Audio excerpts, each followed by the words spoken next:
La première bande-annonce de Deadpool et Wolverine a été diffusée hier soir durant le Super Bowl et on a pu y voir une belle collection de références très intéressantes à plusieurs films et personnages Marvel, présentant plusieurs clins d'œil à la franchise Deadpool existante, à l'univers X-Men de la Fox et au MCU dans son ensemble. Deadpool et Wolverine promet vraiment d'être une aventure multiverselle aux proportions épiques. Salut à tous et bienvenue sur House of Marvel pour une nouvelle vidéo. Aujourd'hui on va passer en revue tous les easter eggs, les références et les petites choses que vous avez peut-être manquées dans la bande-annonce de Deadpool 3, Deadpool et Wolverine. Préparez le café, installez-vous bien confortablement, je suis Julien et vous êtes sur House of Marvel.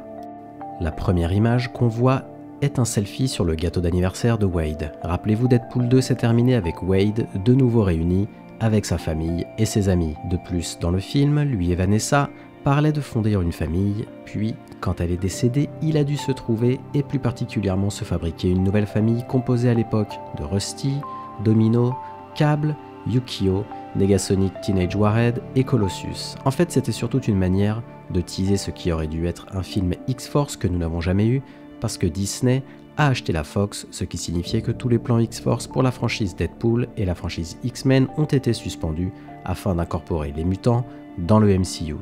On peut remarquer que Josh Brolin est absent, même s'il avait signé pour 3 autres films Deadpool, mais j'espère vraiment qu'on pourra le revoir car il était vraiment excellent dans le rôle de Cable, un personnage assez sous-coté à mon avis, qui a vraiment une super histoire. Donc sur ce selfie, on voit la coloc de Wade, et puis bien sûr, on voit Dopinder, le chauffeur, Yukio et Peter. Vous vous souvenez également que Peter est mort dans Deadpool 2, mais ce qui fait tout l'intérêt de Deadpool 3, c'est ce qu'il se passe à la fin de Deadpool 2. Souvenez-vous, le film s'est terminé avec Wade récupérant le dispositif de voyage dans le temps de Cable pour revenir dans le passé et corriger ce qui s'apparente à de nombreuses erreurs. Sur la chaîne, on a déjà discuté qu'a priori, le fait que Wade ait manipulé autant la chronologie attirerait l'attention du TVA, qui tenterait alors de l'arrêter, comme ils l'ont fait avec Loki dans la saison 1 de Loki. Mais en regardant la bande-annonce, on dirait plutôt qu'il le recrute pour aider le TVA. Deadpool fait un vœu en soufflant sa bougie, et dès qu'il fait son vœu, on frappe à la porte, et c'est les Minutemen du TVA. Ici, on doit se demander s'il a réellement fait un vœu, et si oui, quel était ce vœu. J'aime l'idée que dans sa qualité de personnage conscient de son statut de personnage, il aurait souhaité rejoindre le MCU, car pour rappel, il demande à Korg dans cette vidéo s'il a des conseils à lui donner pour rejoindre la franchise de Marvel Studios. Donc en tant que personnage capable de franchir le 4e mur, il sait qu'il n'existera plus très longtemps parce que son univers a été racheté par Disney, mis à la poubelle comme élagué par le TVA.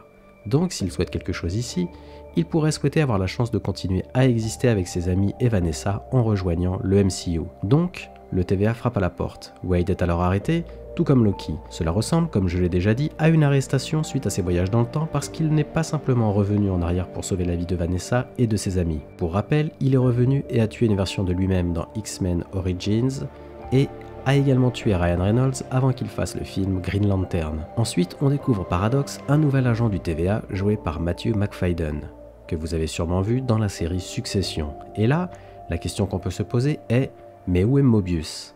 Eh bien, à la fin de Loki, Mobius est sur la timeline sacrée et souhaite vivre sa vie normale. Ne connaissant pas vraiment sa place dans le monde, il essaye de se trouver une nouvelle place sur la chronologie. Mais le TVA est une organisation énorme et je trouve que c'est vraiment très intéressant de nous montrer une partie différente de l'organisation, car on peut s'en douter, le TVA possède différentes branches et départements. Ensuite, on peut remarquer ce nouveau flux temporel dont j'ai parlé plus tôt et que Loki a forgé à la fin de la série Loki. Ensuite, et je m'égare sûrement, mais ce personnage me fait vraiment penser à Victor Timely, pas vrai?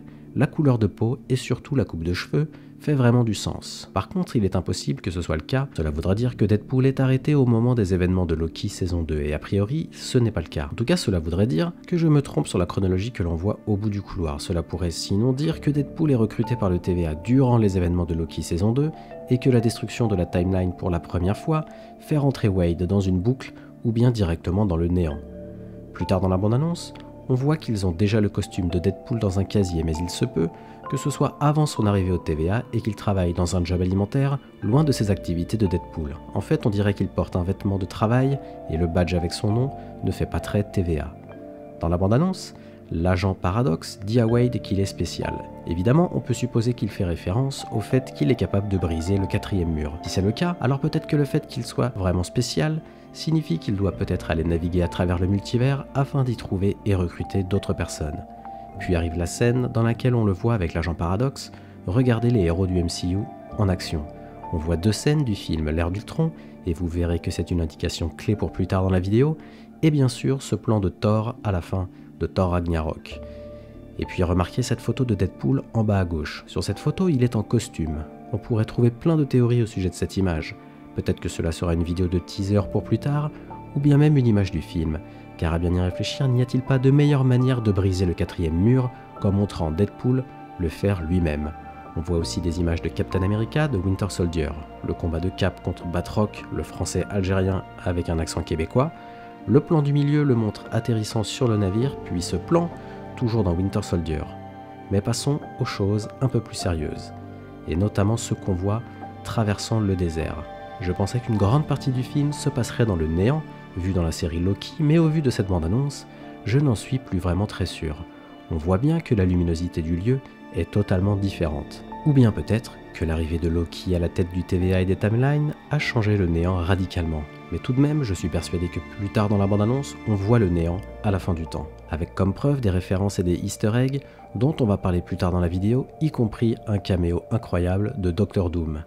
Ici, Deadpool est assis dans ce qui semble être la gueule d'un monstre. On pourrait penser que c'est Elliot mort. Peut-être, mais si Marvel avait adapté un lieu bien connu des fans de comics, et notamment des X-Men. Je vais lancer ici une théorie farfelue et dire que cela pourrait être la Terre Sauvage. La Terre Sauvage est une région préhistorique cachée en Antarctique, peuplée de dinosaures et d'autres formes de vie anciennes, ainsi que de quelques tribus humaines. Terre Sauvage apparaît principalement dans les comics X-Men, ce qui pourrait faire du sens, alors peut-être que la Fox avait les droits pour la créer. Si nous voulons voir Deadpool se déplacer dans différentes parties de l'univers et de l'univers X-Men Marvel pour rassembler différentes personnes pour cette équipe, alors il serait logique qu'il s'arrête à Terre Sauvage pour recruter des héros pour cette équipe. Et en parlant de choses sérieuses, c'est ici que commencent les choses encore plus sérieuses. L'image suivante nous transporte dans un casino, et je pense que ce casino se trouve à Madripoor. Pour rappel, la principauté de Madripoor, ou Madripoor, est une île fictive apparaissant dans les comics Marvel. L'île est décrite comme étant située en Asie du Sud-Est, maritime, et est apparue principalement associée à des histoires de la série X-Men. Dans le MCU, on a déjà vu Madripoor dans Falcon and the Winter Soldier.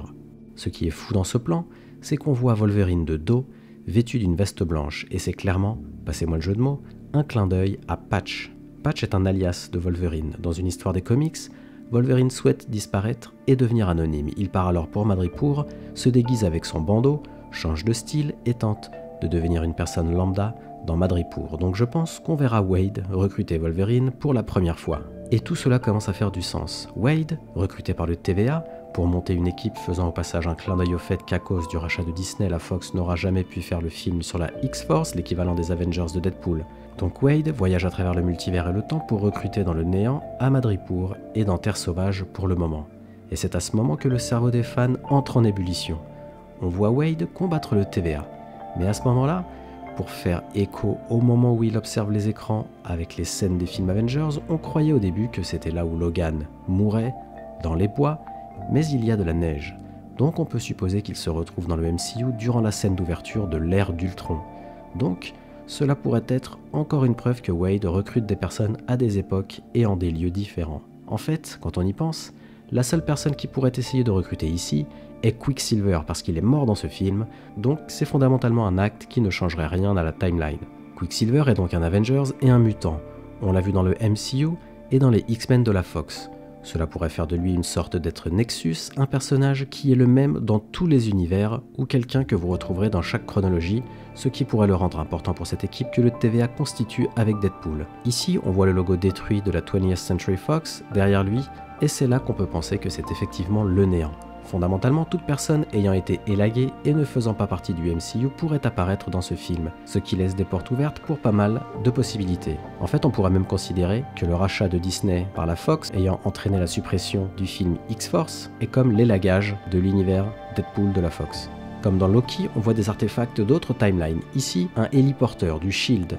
Ici, c'est le squelette du Léviathan Chitauri, et très loin en arrière-plan, on peut même voir les vestiges du Golden Gate Bridge de San Francisco que nous avons vu lors du combat final dans X-Men 3.